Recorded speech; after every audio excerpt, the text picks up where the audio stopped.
आप देख रहे हैं राष्ट्रीय हिंदी न्यूज।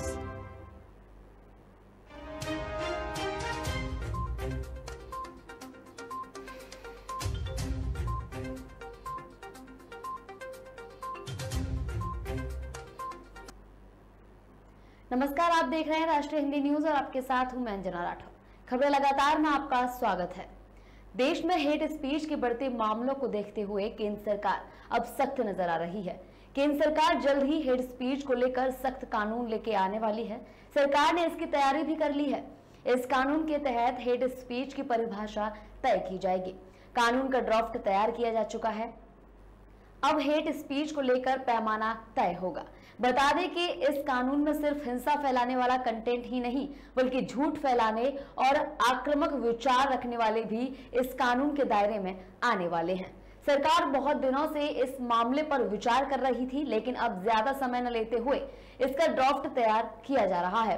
हो सकता है कि मॉनसून सत्र में इस कानून को लेकर संसद में बहस देखने को मिल जाए। एंटी हेट स्पीच कानून बनाने की तैयारी केंद्र सरकार ने कर ली है। इससे हेट स्पीच की परिभाषा तय होगी।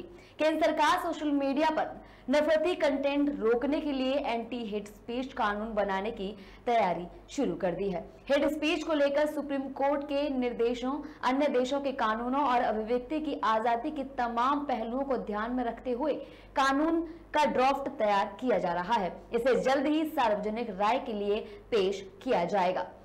इसमें हेट स्पीच की परिभाषा स्पष्ट होगी ताकि लोगों को भी ये पता रहे कि जो बात वे बोल रहे हैं या लिख रहे हैं वो कानून के दायरे में आती है या नहीं।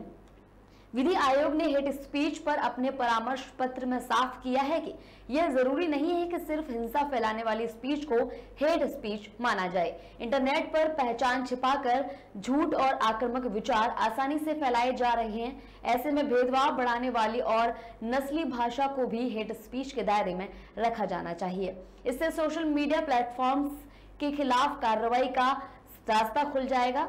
हेट स्पीच की परिभाषा साफ के बाद सोशल मीडिया प्लेटफॉर्म यूजर्स द्वारा फैलाई गई फेक न्यूज या नफरत भरी बातों से पल्ला नहीं झाड़ सकेगी। सोशल मीडिया प्लेटफॉर्मर्स के जरिए भ्रामक फैलाई जाती हैं। अब इनके खिलाफ सख्त कानून बनाने से कानूनी कार्रवाई का रास्ता खुल जाएगा। संयुक्त किसान मोर्चा न्यूनतम समर्थन मूल्य की कानूनी गारंटी और अन्य लंबित मांगों को लेकर 18 जुलाई से संयुक्त किसान मोर्चा 500 जिलों में वादा खिलाफी विरोध सभा आयोजित करेगा। संयुक्त किसान मोर्चा 18 जुलाई के बाद से लगातार किसी न किसी एक्टिविटी में सड़कों पर उतरता रहेगा। इसके बाद 31 जुलाई को किसान आंदोलन की लंबित मांगों को लेकर देश भर में किसान मोर्चा ने चक्का जाम का ऐलान किया है। इसके बाद 7 से 14 अगस्त तक देश भर में अग्निपथ योजना के खिलाफ जय जवान जय किसान सम्मेलन आयोजित करेगा। साथ ही केंद्रीय गृह राज्य मंत्री अजय टेनी के इस्तीफे की मांग को लेकर आजादी की 75वीं जयंती पर 18, 19 और 20 अगस्त को लखीमपुर खीरी में 75 घंटों का मोर्चा होगा। साथ ही पंजाब चुनाव के समय मोर्चा से अलग किए गए अधिकांश किसान संगठनों की एसकेएम में वापसी होगी। बता दें कि संयुक्त किसान मोर्चा ने सामाजिक कार्यकर्ता तीसरा सीतलवाड़ और पत्रकार मोहम्मद जुबैर की गिरफ्तारी का विरोध किया है। इन मुद्दों पर संयुक्त किसान मोर्चा आने वाले समय में मांग करता हुआ दिखाई देगा। वहीं संयुक्त किसान मोर्चा ने 28 जून को केंद्र सरकार पर किसान आंदोलन से संबंधित सोशल मीडिया खातों पर पाबंदी लगाने का आरोप लगाया था। इस दौरान एसकेएम का कहना था कि वो केंद्र सरकार के खिलाफ एक लगी पाबंदी का कड़ा विरोध करता है और उसकी निंदा करता है। बिना किसी चेतावनी के किसान मोर्चा से जुड़े सोशल मीडिया हैंडल समेत करीब 1 दर्जन ट्विटर अकाउंट को भारत में बंद कर दिया गया था।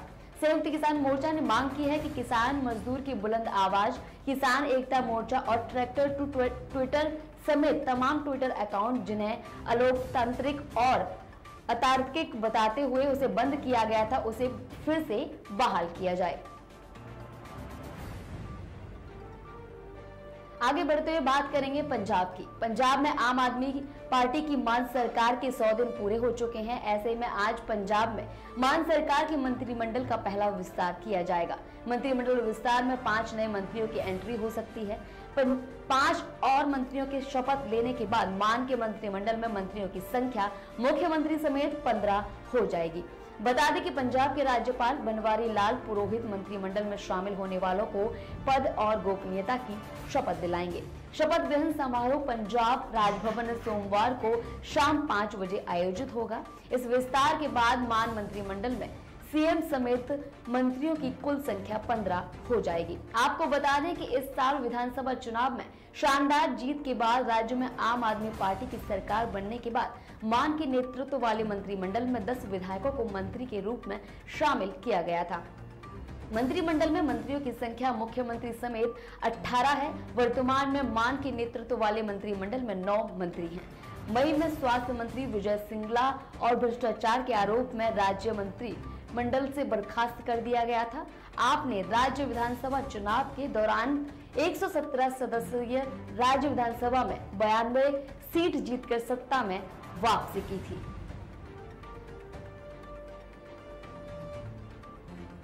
आगे बढ़ते हुए बात करेंगे मध्य प्रदेश की। मध्य प्रदेश में निकाय चुनाव हो रहे हैं। शहर की सरकार चुनने के लिए जनता वोट करने वाली है, तो राजनीतिक दल भी वोटरों को अपने पाले में करने के लिए लुभावने वादे कर रहे हैं। सियासी पार्टियों के शीर्ष नेता भी अपने उम्मीदवारों के समर्थन में चुनावी रैलियां कर रहे हैं। मध्य प्रदेश में चुनावी रैलियों का मौसम है, तो वहीं निकाय चुनाव के बहाने सूबे में अपनी सियासी जमीन तैयार करने की कोशिश में AIMIM अध्यक्ष असदुद्दीन ओवैसी भी जुटे हैं। असदुद्दीन ओवैसी इस मुहिम को तगड़ा झटका लगा है। मध्य प्रदेश में असदुद्दीन ओवैसी की 4 दिनों में 2 रैलियां रद्द हो चुकी हैं।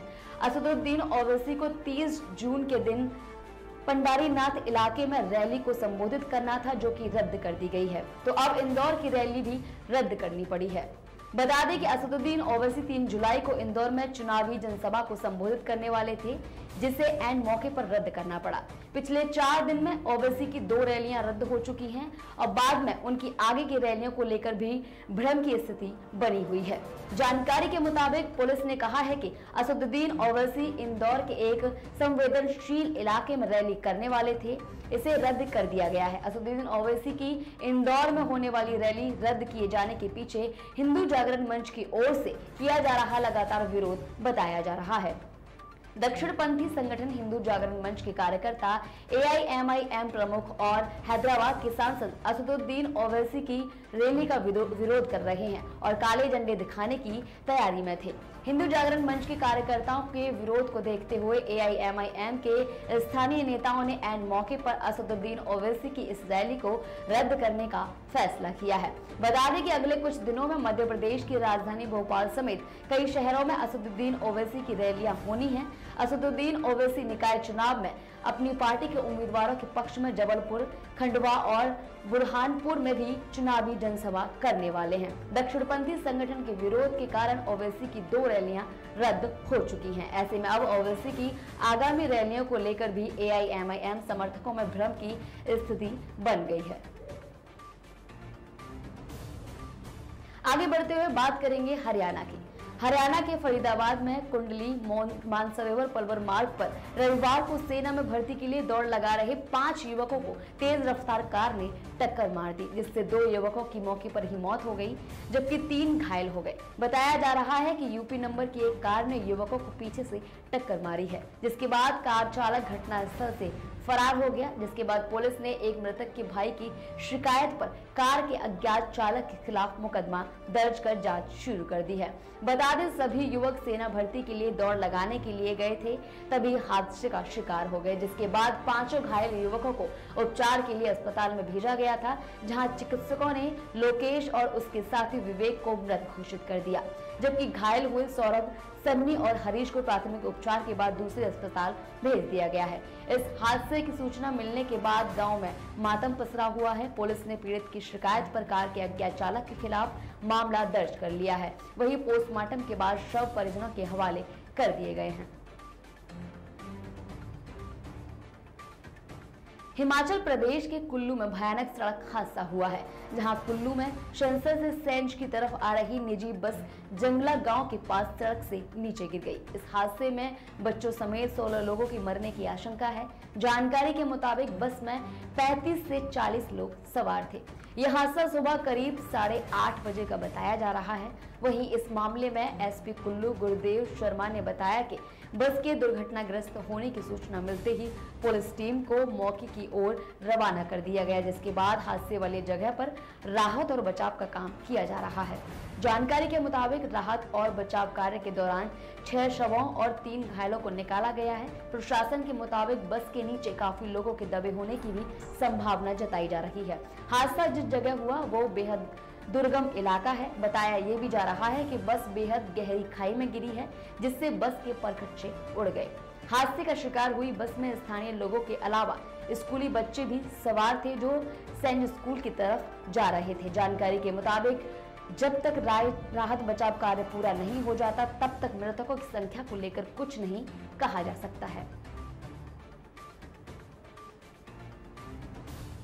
देश में कोरोना के मामले एक बार फिर से बढ़ते हुए दिखाई दे रहे हैं। ऐसे में लोगों को सावधानी फिर से बरतने की जरूरत है। देश की राजधानी दिल्ली में पिछले 24 घंटे में कोरोना के 874 नए मामले दर्ज किए गए हैं, जिससे कोरोना के सक्रिय मामले बढ़कर 4482 हो गए हैं। वहीं इस बीच एक बड़ी राहत की खबर भी सामने आई है कि अब 7 साल से 12 साल के बच्चों को भी वैक्सीन की खुराक दी जा सकेगी।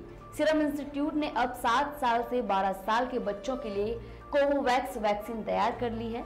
इस वैक्सीन को डीसीजीआई की मंजूरी भी मिल गई है। बता दें कि डीसीजीआई की मंजूरी पिछले सप्ताह कोविड संबंधी विषय विशेषज्ञ समिति ने 7 से 11 साल की उम्र वर्ग के लिए कोवोवैक्स टीके का आपातकालीन उपयोग की अनुमति देने की सिफारिश की और उसके बाद उसकी मंजूरी दे दी है। इससे पहले कोविड-19 रोधी कोविशील्ड या कोवैक्सीन की दोनों खुराक ले चुके लोगों के लिए बायोलॉजिकल ई के टीके कार्बोवैक्स को बूस्टर खुराक के तौर पर इस्तेमाल अनुमति दे दी गई है।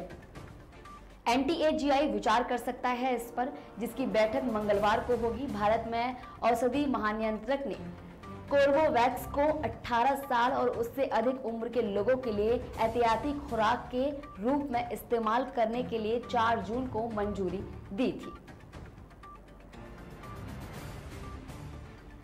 प्रधानमंत्री नरेंद्र मोदी आज गुजरात के गांधीनगर में डिजिटल इंडिया वीक 2022 का उद्घाटन करेंगे। कार्यक्रम का आयोजन 4 जुलाई को महात्मा मंदिर कन्वेंशन और एग्जीबिशन सेंटर में शाम 5:30 बजे से शुरू होगा। ये कार्यक्रम 9 जुलाई तक चलेगा। वहीं कार्यक्रम के दौरान मुख्यमंत्री भूपेंद्र पटेल और रेल मंत्री अश्विनी वैष्णव और केंद्रीय इलेक्ट्रॉनिक्स एवं आईटी राज्य मंत्री राजीव चंद्रशेखर विशेष रूप से मौजूद रहेंगे। State information technology department digital India के 7 साल पूरे होने के उपलक्ष्य में इस कार्यक्रम का आयोजन किया जा रहा है। इस कार्यक्रम का उद्देश्य टेक्नोलॉजी की पहुंच को बढ़ाना है, लाइफस्टाइल को सुगम बनाने के लिए सर्विस डिलीवरी सिस्टम को सुचारू बनाना और स्टार्टअप को बढ़ावा देना है। इस योजना के लिए कुल 750 करोड़ रुपए की राशि निर्धारित की गई है। बता दें कि डिजिटल इंडिया वीक की theme new India technology inspiration है। फिलहाल के लिए इतना ही। देखते रहिए राष्ट्रीय हिंदी न्यूज। जय हिंद।